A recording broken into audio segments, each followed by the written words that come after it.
मित्रों, zero investment business अगर गहराई से सोचा जाए तो ये एक बिजनेस है जो एक तरीके की जॉब है, क्योंकि एक जीरो इन्वेस्टमेंट बिजनेस मतलब वही होता है जहाँ पर आप अपने फायदे के लिए दूसरों का फायदा भी कराते हैं। और इसका एग्जांपल मैंने अपनी पिछली वीडियो में दिया था और बताया था कि जीरो इन्वेस्टमेंट बिजनेस वो नहीं होता है जो ₹0 से चालू हो। जीरो इन्वेस्टमेंट बिजनेस उसे कहते हैं जो आप डे 1 से चालू कर सकते हैं। और उस वीडियो को बहुत प्यार दिया आप लोगों ने और कहा कि इसका पार्ट 2 भी बनाओ। तो लो आ गए हम अपने भाइयों और बहनों के लिए जो अपने हाथ गंदे करना चाहते हैं एंटरप्रेन्योरल वर्ल्ड में घुस के, एक बिजनेस वर्ल्ड में जाके। भले ही आप कॉलेज ग्रेजुएट हो जो जॉब ढूंढ रहा है लेकिन अपना बिजनेस चालू करना चाहता है, और भले ही आप 9 to 5 जॉब भी क्यों ना करते हो या एक पार्ट टाइम या साइड बिजनेस भी खोलना क्यों ना चाहते हो, ये वीडियो आपके लिए बहुत ज्यादा इंपॉर्टेंट होने वाली है। और ये सारा काम जो है आप घर बैठे और ऑनलाइन भी कर सकते हैं। और घबराइए मत, जो भी आप स्क्रीन पे देख रहे हैं उनमें से कुछ भी नहीं है, क्योंकि हम कुछ अलग करने के विश्वास में रहते हैं हमेशा और उसी के ऊपर हम काम करते रहते हैं। लेकिन अगर आप भी हमारे बिजी वर्ल्ड के साथ जुड़ना चाहते हो तो यार सब्सक्राइब का बटन दबा दो, बेल आइकन दबा दो, ताकि आप भी कह सको कमेंट बॉक्स में जाके फर्स्ट व्यू। खैर बढ़ते हैं अपने आइडियाज की तरफ, टॉप 3 की तरफ। क्या आपको पता है कोविड-19 के बाद इंडिया जो है यूएस और चाइना से सिर्फ कुछ ही कदमों की दूरी पे है, अगर ऐसी ग्रोथ रही तो इस इंडस्ट्री की, और अभी तेजी से बढ़ता जा रहा है। और जिसकी वजह से हमें Kuku FM, Ranveer Allahbadia, figuring out जैसे कुछ पॉडकास्ट सुनने को बहुत ज्यादा मिले। और 57.6 मिलियन मंथली यूजर्स जो है इंडिया में कोविड-19 के बाद बढ़ चुके हैं और थर्ड लार्जेस्ट कंज्यूमर बन चुका है पॉडकास्ट का इंडिया। और ये इंडस्ट्री है एंटरटेनमेंट और मीडिया की जो कभी खत्म नहीं होने वाली। और जो आंकड़े मैंने बताया आपको वो 2023 के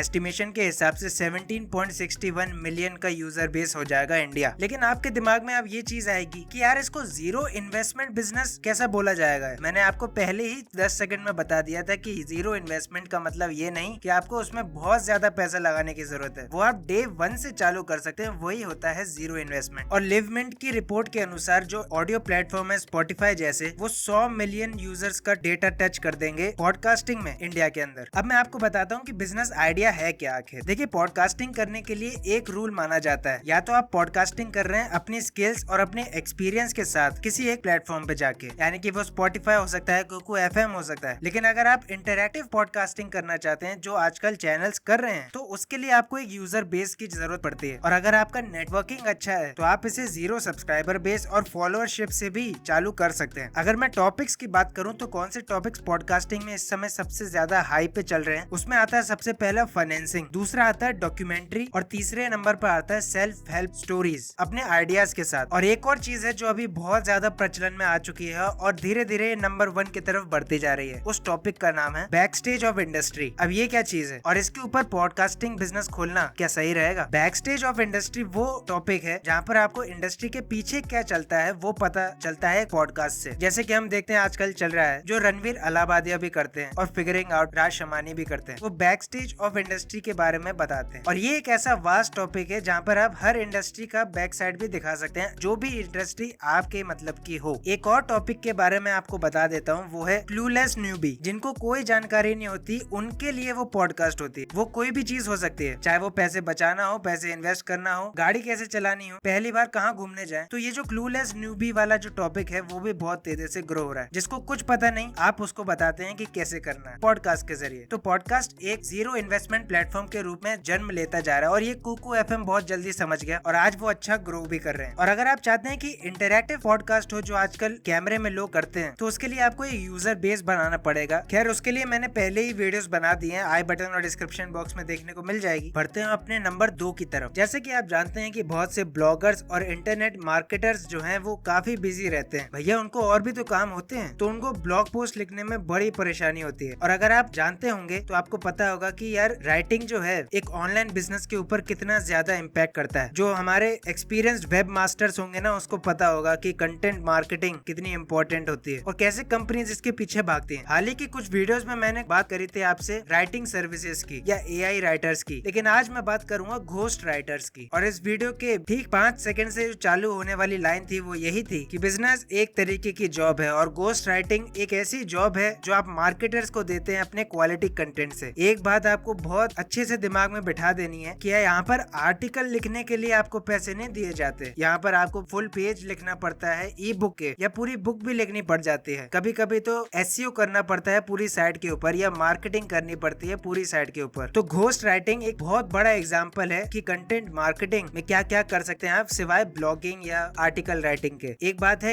ये सर्विसेज आप चालू कर सकते हैं एक वेबसाइट बना के, जहाँ पर आप लोगों तक नहीं जाएंगे, लोग आप तक आएंगे और लिस्ट करेंगे अपने टॉपिक, इसके ऊपर एक आर्टिकल लिख दो या इसके ऊपर एक बुक लिख दो और आप एज एन घोस्ट राइटर वो काम करोगे। लेकिन एक बात याद रखनी जरूरी है कि घोस्ट राइटिंग में आपका नाम नहीं आता, वो उसी बंदे का नाम आएगा जिसका ब्लॉग होगा। आप सिर्फ घोस्ट राइटर हैं और इसलिए इसका नाम है भूत राइटिंग, यानी कंटेंट लिखता कोई और है और नाम जो है वो लिखाने वाले के ऊपर होता है कि किसका डालेगा। और इसी के ऊपर आजकल बहुत सारे सर्विसेज भी काम करते हैं, क्योंकि इसमें कोई इन्वेस्टमेंट इनिशियली आपको डालनी नहीं है, सिर्फ आपको ऑर्डरिंग के ऊपर काम करना है कि ज्यादा से ज्यादा ऑर्डर आए। तो एक बेटर फील्ड निकल के आती है एज कंपैरिजन टू ब्लॉगिंग या व्लॉगिंग या आर्टिकल राइटिंग सिर्फ। वैसे राइटिंग के ऊपर मैंने और आइडियाज भी दिए हैं, आई बटन पे मिल जाएंगे। खैर बढ़ते हैं अपने नंबर 1 की तरफ, जो कि बहुत ज्यादा इंपॉर्टेंट है और शायद ये वाकई में एक जीरो कॉस्ट बिजनेस है, सबटाइटल राइटिंग। शायद आप में से बहुत लोग करते भी होंगे और लोगों को पता भी होगा कि सबटाइटल राइटिंग क्या होता है और कैसे करते हैं। लेकिन यहाँ मैं बात करूंगा अपनी ही सबटाइटल एजेंसी खोलने की, यानी यहाँ आप एक वेबसाइट बनाएंगे या ऐप बनाएंगे जहाँ पर लोग अपनी वीडियोस या अपनी पॉडकास्ट को लिस्ट कर देंगे या अपलोड कर देंगे और आप एज एन सर्विस उन्हें सबटाइटल बना के देंगे, जिसके लिए वो आपको पे करेंगे। तो यहाँ पर सीधा सीधा देखा जाए तो आपकी